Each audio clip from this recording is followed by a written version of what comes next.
everyone, welcome to my channel. This is Vasundhara Singh and in today's video we are going to study source based questions. So this video is for all the class 12th history students because अगर आपने अपना paper pattern देखा है तो source based question is an important part, ठीक है. So we have to practise it and इस video में हम कुछ इंपॉर्टेंट सोर्स बेस्ड क्वेश्चंस को देखने वाले हैं. And not just this video, we will continue it as a series जहां पर हम मल्टीपल वीडियोस में कई सारे सोर्स बेस्ड क्वेश्चंस को प्रैक्टिस करेंगे. So for that do subscribe to our channel ताकि आप कोई भी वीडियो को मिस ना करें. And for now let us get into the video. देखो, सोर्सेज की बात करें तो इस टाइप के जो आपका कंटेंट लिखा हुआ है बुक में, अगर हम देखें टेक्स्ट बुक में जो इस टाइप के टेक्स्ट लिखे हुए हैं बॉक्सेस में टेबल फॉर्म में, यही आते हैं सोर्स बेस्ड क्वेश्चंस में, ठीक है. So give it a try कि आप सारे के सारे जो सोर्सेज हैं सिलेबस वाले वो आप पढ़, दैट विल बी बेनिफिशियल, ठीक है. एंड फॉर नाउ हम प्रैक्टिस करेंगे कुछ इंपॉर्टेंट वर्ड्स को. सो हमारा पहला सोर्स है which is in praise of Samudragupta, ठीक है. एंड ये सोर्स आया है from chapter kings, farmers and towns.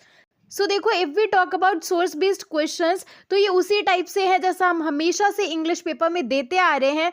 It is just similar to the comprehension based questions जहाँ पर आपको एक पैसेज दे रखा होता है and you have to answer the questions related to it, right. इसी तरह से यहाँ पर आपको एक टेक्स्ट दे रखा है, आपको एक सोर्स दे रखा है एंड उसी से रिलेटेड कुछ क्वेश्चंस होंगे जिनको आपको आंसर करना है, ठीक है. So in history what I prefer is, आप सबसे पहले क्वेश्चंस देख लीजिए. अगर questions if you know by your common sense, आपने जो चैप्टर पढ़ा है उससे रिलेटेड भी आ रहे हैं तो आप वैसे ही आंसर कर सकते हैं. Otherwise take the help from the source. तो चलिए हम देखते हैं हमारा पहला सोर्स बेस्ड क्वेश्चन. तो यहाँ पर जो है this is the text, you can see it and read it as well, ठीक है. अभी हम पहले सबसे क्वेश्चंस देखेंगे, then we will try to answer them, okay. तो हमारा पहला क्वेश्चन है from where has this excerpt been taken, whose composition is this, ठीक है. सो अगर हम सबसे पहली लाइन देखें, यहाँ पर लिखा हुआ है this is an excerpt from the Prayag प्रशस्ति, ठीक है. ये हमारा आंसर हो जाएगा. ये कहाँ से आया है एक्सर्प्ट, तो ये आया है प्रयाग प्रशस्ति में. एंड क्योंकि हम चैप्टर पढ़ चुके हैं तो हमको पता है ये प्रयाग प्रशस्ति जो है किसके द्वारा लिखी गई है, तो it was composed by Harisena, right. तो हमारे दोनों आंसर हो गए. The excerpt has been taken from Prayag Prashasti and it is the composition of Harisena, जो कि कौन थे, समुद्रगुप्त के कोर्ट पोएट थे, right. Next question is what is its original language, तो original language is Sanskrit, okay. Third question है who was Samudragupta, with which gods has he been compared. तो देखो, समुद्रगुप्त कौन है, you all know the answer, right. He was the most powerful ruler of Guptas and इनको compare किन भगवान से किया गया है, किन गॉड से किया गया है. So coming back to the source, अगर हम अपने इस पैसेज में देखें at the end of the passage, here we will get the answer. इनको कंपेयर किया गया है कुबेर से जो कि माने जाते हैं गॉड ऑफ वेल्थ, ठीक है, वरुण से the god of ocean, Indra से the god of rains and Yama the god of deaths, ठीक है. तो ये हमारा आंसर में आ जाएगा. He has been compare to Kuber the god of wealth, Varun the god of ocean, Indra the god of rains and Yama the god of death, ठीक है. बहुत ही ईजी है. Fourth question is which qualities and achievements of Samudragupta have been discussed by the author, give any four, ठीक है. तो हमको यहाँ पर 4 क्वालिटीज बतानी है समुद्रगुप्त की जो कि इस सोर्स में एक्सप्लेन करी गई हैं. So let us find out. So देखो, इन लाइंस पे अगर हम देखें, यार आंसर इज हेयर ओनली. यहाँ पर it is written the supreme being the cause of the prosperity of the good and destruction of the bad. First quality ये है. Secondly, one whose tender heart can be captured only by devotion and humility, ठीक है. Second quality हम ये लिख सकते हैं.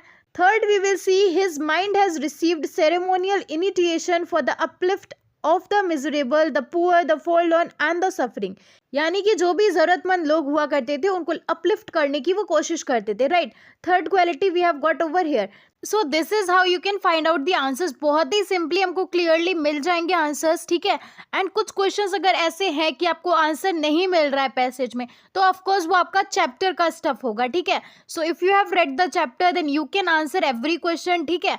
और इन क्वेश्चंस के आंसर हैं यहाँ पर. सो हमारा जो पहला क्वेश्चन था कि ये एक्सेप्ट कहाँ से लिया गया है, तो this excerpt has been taken from the Prayag Prashasti, popularly known as Allahabad pillar inscription, ठीक है. अगर आपको पहले से पता है, मतलब पता ही होना चाहिए कि इसको इलाहाबाद पिलर इंस्क्रिप्शन भी कहा जाता है, ठीक है। It has been compose by Harisena, जो कि कोर्ट पोएट थे समुद्रगुप्त के। Second answer is its original language is Sanskrit. Third answer हो जाएगा Samudragupta was the most powerful of the Gupta rulers, so he has been compare to Kuber the god of wealth, Varun the god of ocean, Indra the god of rains and Yama the god of death, ठीक है। इसी तरह से आपको चौथे questions में उनकी qualities और अचीवमेंट्स बतानी है। So answer will be according to Harisena, Samudragupta stood for the prosperity of the good and the destruction of the bad. He had a tender heart which could easily be won by humility or devotion. He was without an antagonist on earth, ठीक है।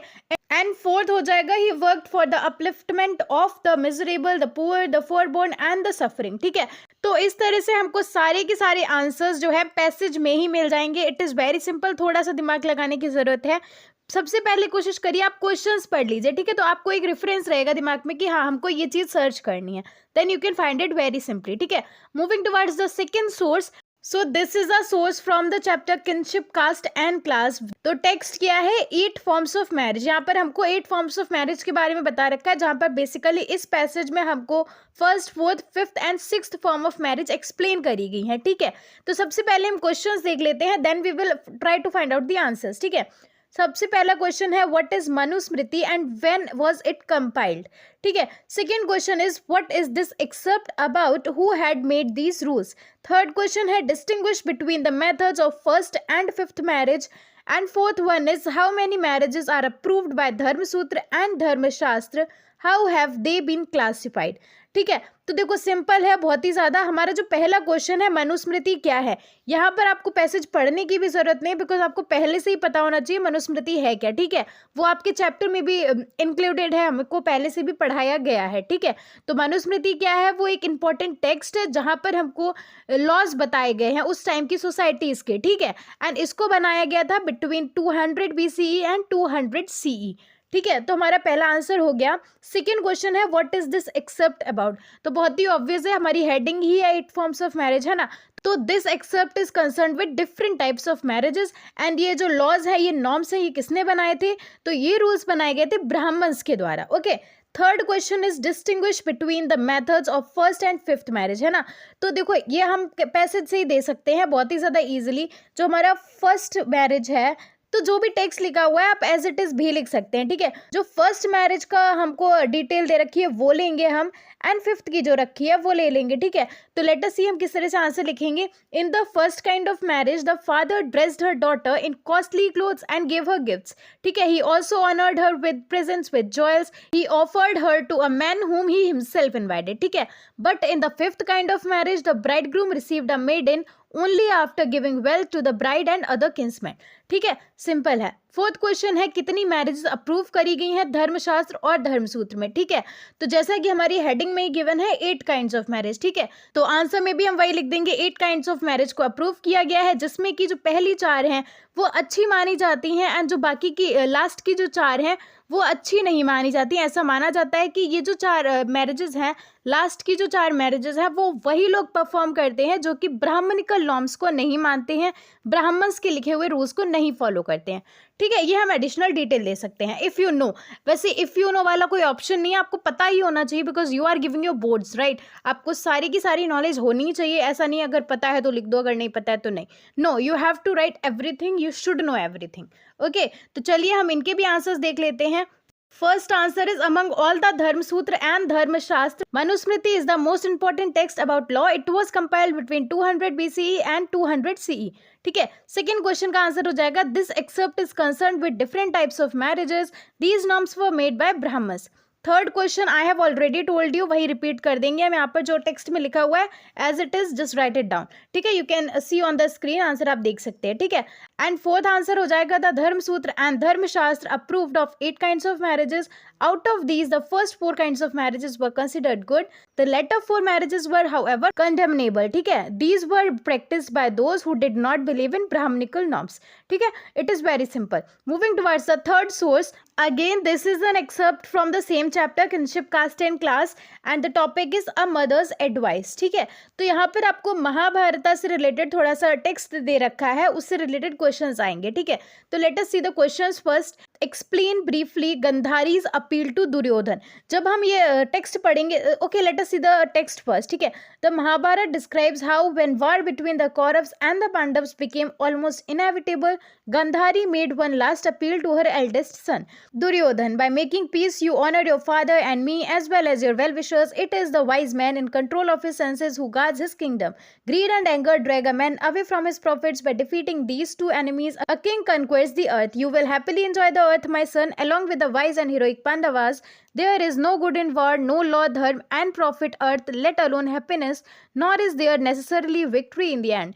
Don't set your mind on war. Duryodhan did not listen to this advice and fought and lost the war. तो text से हमको क्या समझ में आया? यहाँ पर जो है गंधारी अपने बेटे से अपील कर रही है, दुर्योधन से ये रिक्वेस्ट कर रही है कि प्लीज़ ये वार जो है, ये युद्ध है, मत लड़ो, एंड लड़ाई में कोई भी फ़ायदा नहीं है, वार में कुछ भी रखा नहीं है, ऐसा भी नहीं है कि आपको जीत मिलेगी ही मिलेगी, इट इज़ नॉट कंपल्सरी, ठीक है। सो वो एडवाइस कर रही हैं एक आखिरी बार कि बेटा मत लड़ो, ठीक है, लेकिन दुर्योधन नहीं सुनते हैं एंड वो लड़ते भी हैं एंड हार भी जाते हैं, ठीक है।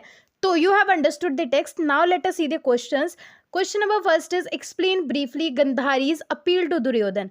तो यहाँ पर आई डोंट थिंक रिपीट करने की जरूरत है। यहाँ पर गंधारी अपने बेटे दुर्योधन से अपील कर रही हैं कि don't fight against the Pandavas, ठीक है। लड़ाई से, युद्ध से केवल और केवल डिस्ट्रक्शन ही होता है, और ऐसा भी जरूरी नहीं है कि जो विक्ट्री है वो तुम्हारे पास ही आएगी, ठीक है। ग्रीड में, लालच में, गुस्से में कुछ भी फायदा नहीं होता है, सो डोंट फाइट, ठीक है।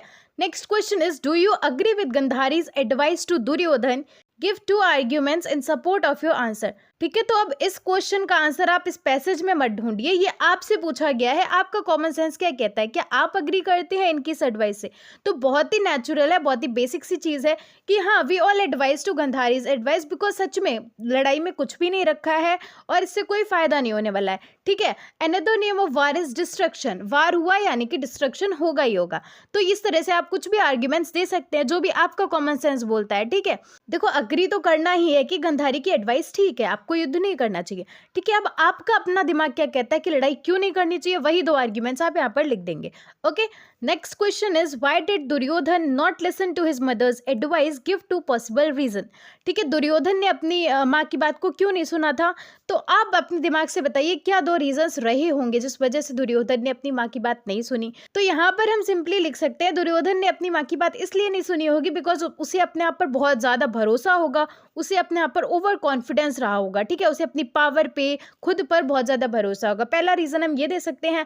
And secondly we can also say कि जो उसके एडवाइजर, जो दुर्योधन के एडवाइजर्स हुए होंगे, वो उतने ज़्यादा अच्छे नहीं होंगे, ठीक है। उनकी एडवाइस उतनी ज़्यादा पावरफुल नहीं होगी, उन्होंने उनको एडवाइस नहीं किया होगा कि आप वार मत लड़िए। तो these can be the possible reasons, okay. Okay, so ये हैं आपके answers of the previous questions. Just read it out, pause the video and read them. बहुत ही ज़्यादा सिंपल सी चीज़ है, वही जो मैंने भी एक्सप्लेन करी, that is only what I have written here. बार बार रिपीट करने का there is no point, just read them and let's move to the next passage, next source. Okay, so now we have a source again from the chapter Kings, Farmers and Towns, ठीक है। It is capturing elephants for the army। तो इस पूरे passage में basically हमको ये बता रखा है कि एलिफेंट्स को उस टाइम पर कैप्चर किया जाता था आर्मी के लिए, ठीक है। एंड थोड़ा सा आपको ये बता रखा है कि किस तरह से एलिफेंट्स को कैप्चर किया जाता होगा। तो सबसे पहले हम क्वेश्चन ही देख लेते हैं। सबसे पहला क्वेश्चन है हुज क्रिएशन इज द अर्थशास्त्र। आई डोंट थिंक यहाँ पर आपको पैसेज पढ़ने की जरूरत है, you should know the answer. अर्थशास्त्र किसने क्रिएट करी थी? तो answer is Kautilya. Second question is why were the elephants captured. तो हमारे जो पैसेज उसकी हेडिंग में लिखा हुआ है एलिफेंट्स को कैप्चर क्यों किया जाता था? For the army, right. Next question is how were the elephants captured. So इसका आंसर आपको यहाँ पर पैसेज में मिल जाएगा। ये आपकी जो 3rd लाइन लिखी हुई है, this is what it says about how to capture elephants, right. यहाँ पर आपका कंप्लीट आंसर गिवन है, you can write it as it is, ठीक है। नेक्स्ट क्वेश्चन है according to Greek sources how much army did the Mauryan emperors have, are all the historians unanimous about it. जिसका मतलब ये होता है कि क्या सभी हिस्टोरियंस इस बात से अग्री करते हैं, पूरी तरह से अग्री करते हैं। सो ये आपको बताना है। तो ये इसका आंसर भी कंप्लीटली आपका पैसेज में गिवन है that according to Greek sources the modern ruler had a standing army of 600,000 foot soldiers, 30,000 cavalry and 9,000 elephants. Some historians consider these accounts to be exaggerated, which means कि कुछ historians का ऐसा मानना है कि ये जो नंबर्स दे रखे हैं ये थोड़े से ज़्यादा बढ़ा चढ़ा के बताए गए हैं, एग्जेजरेट करी गए हैं, ठीक है, विच इन सिंपलर वर्ड्स मीन्स कि ये पूरी तरह से अग्री नहीं करते हैं कि ये जो अमाउंट दे रखा है, ये जो नंबर्स दे रखे हैं वो सही ही होंगे, एक्यूरेट होंगे, ठीक है। तो this is how you can right your answer. चलिए एक बार हम आंसर्स देख लेते हैं। तो पहला आंसर हो जाएगा अर्थशास्त्र is the creation of Kautilya. Second one is the elephant was captured for the army. Third answer हो जाएगा the elephants were captured by the forest guards. In this task the guards took the help of those who reared and nursed elephants. Then some people enchained the legs of elephants. Enchained का मतलब I think word से ही obvious हो रहा होगा कि उनको बांध देते थे, ठीक है। Sometimes the help of 4 or 5 female elephants was also taken. They traced the whereabouts of the elephants by following the course of their urine and dung.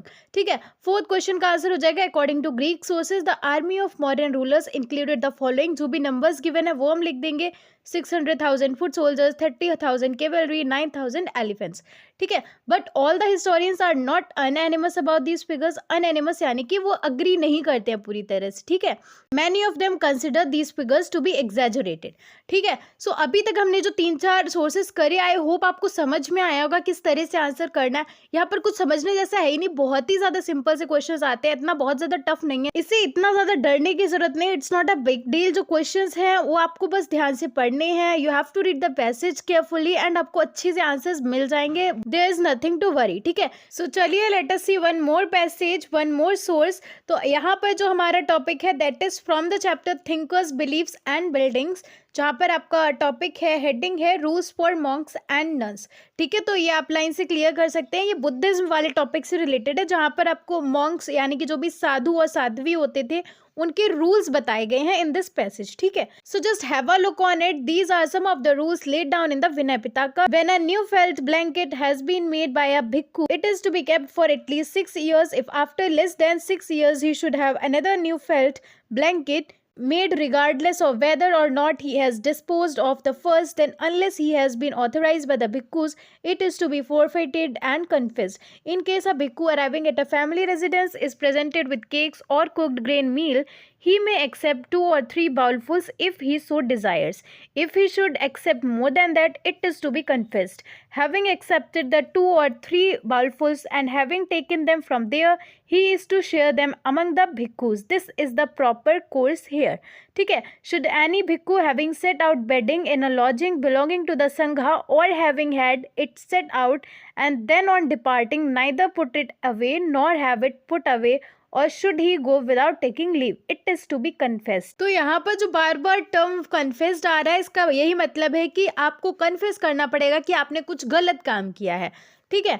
You have done something wrong. Okay, now let us see the questions which are asked. तो हमारा पहला question है, name any 2 Buddhist text in which the rules for the monks and nuns have been laid down, ठीक है। तो Buddhism से related जो rules है वो कहाँ पर लिखे गए हैं, 2 टेक्स्ट आपको बताने हैं। तो you can right in the answer Vinay Pitaka and सुत्ता पिटका।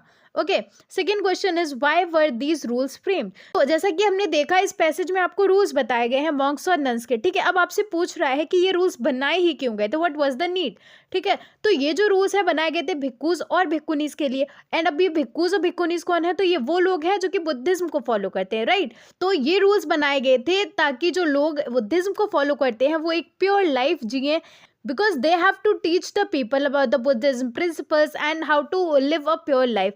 क्योंकि उनको ये चीज़ लोगों को टीच करनी है तो पहले खुद भी तो उनको वैसी लाइफ जीनी पड़ेगी, राइट। तो एक टीचर को एक रोल मॉडल होना चाहिए लोगों के लिए, and that is the reason कि ये रूल्स उनके लिए सेट करे गए थे।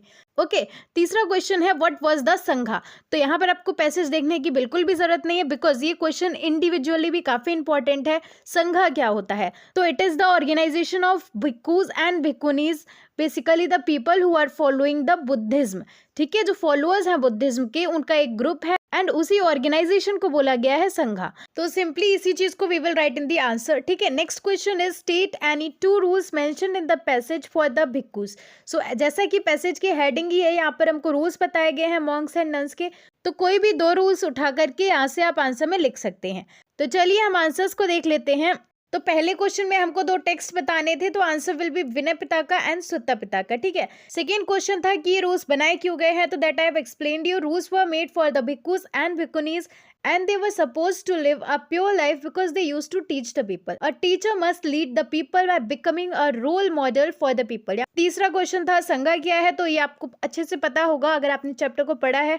If you have prepared for your exam, तो यहाँ पर जो है we can write the same answer. The followers of Buddhism started to grow rapidly. That is why Buddha founded an organization of monks who too became teachers of Dhamma. This organization was known as संघा। Okay, अब यहाँ पर एक term आया है धम्मा। अब ये धम्मा क्या है, ये मैं नहीं, आप लोग बताएंगे इन द कमेंट सेक्शन की what is Dhamma. Okay, do comment down below. And next question is where you have to state any two rules, ठीक है। एंड यहाँ पर क्वेश्चन में गिवन भी है कि mention any two rules from the passage, तो पैसेज आप पढ़िए और कोई भी दो रूल्स लिख दीजिए। जैसे कि here I have written every bhikkhu belonging to a Sangha had to set out his bedding in a lodging.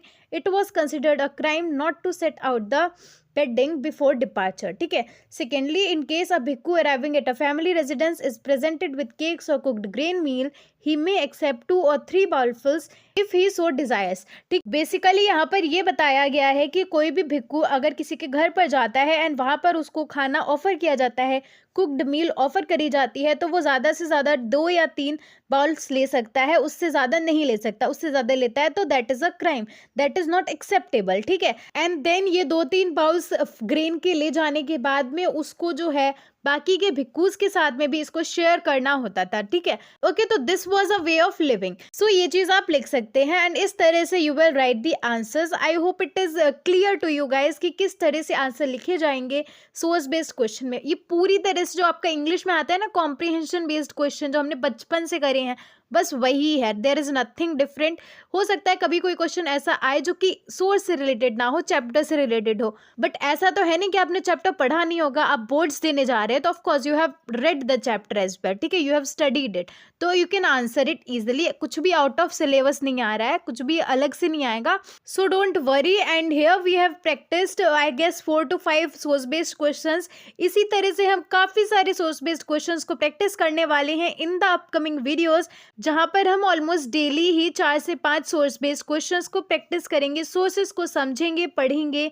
And I hope this was helpful for you guys. अगर आपको ये वीडियो अच्छा लगा है then please like the video and share among your friends. अगर आपको कुछ भी डाउट है, कुछ भी पूछना है, then do tell me in the comment section and हम मिलेंगे हमारे नेक्स्ट वीडियो में with part 2 of source based questions. Till then subscribe to my channel, share among your friends and stay tuned.